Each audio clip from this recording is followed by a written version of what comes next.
Hey guys, welcome to Rosie's Dessert Spot. In this tutorial we'll be creating this fun 3-tier super pink loaded cake.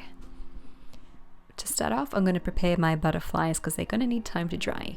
This is Bakels fondant and I'm using cornstarch to make sure it doesn't stick to my countertop.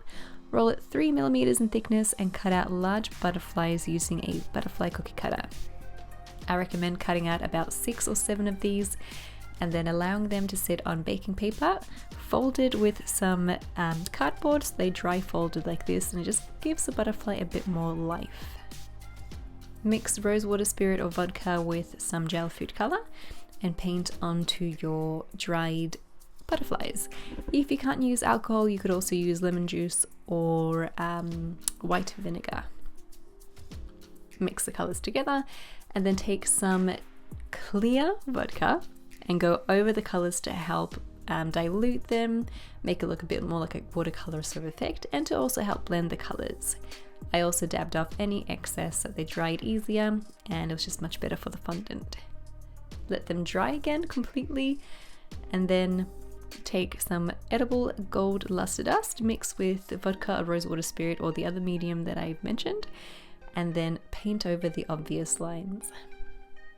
While they're drying off, I'm going to prepare my cake. This is an 8-inch base and I've put on some buttercream frosting tinted pink. I'll have the recipe for this in the description box below and in the eye icon up top. Smooth out the sides. When it's nice and smooth, go in with a frosting comb. This is our Bouncy Scallop frosting comb, which I sell on my website, rosiesdessertspot.com. And do one whole spin without stopping to get the best sort of effect or design on the cake.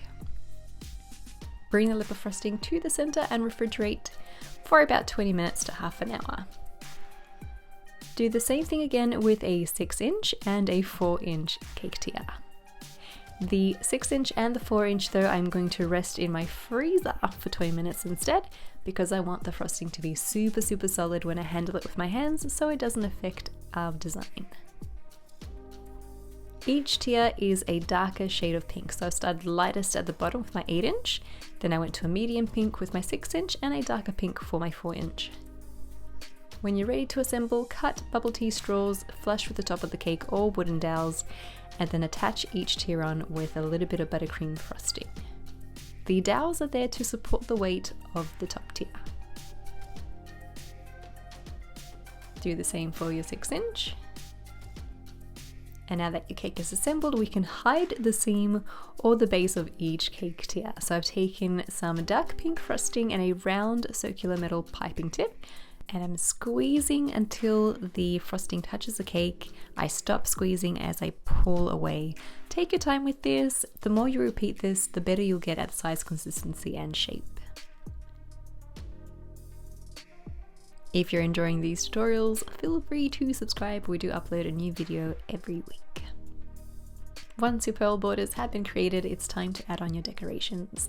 So I've taken my super dry now butterflies and I'm adding a little bit of frosting just at the base of each one and applying it onto my cake. Around it, I'm going to add some macarons that have been dipped in edible gold dust to create that gold finish on them. I've also got some silk flowers and some Maltesers that I've also tossed around in edible gold dust.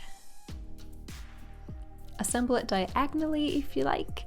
I've chosen to also put that butterfly on the top of the cake right up on the edge so it looks slanted and gives it a bit more life. And then just fill in the spaces as you go with more decorations.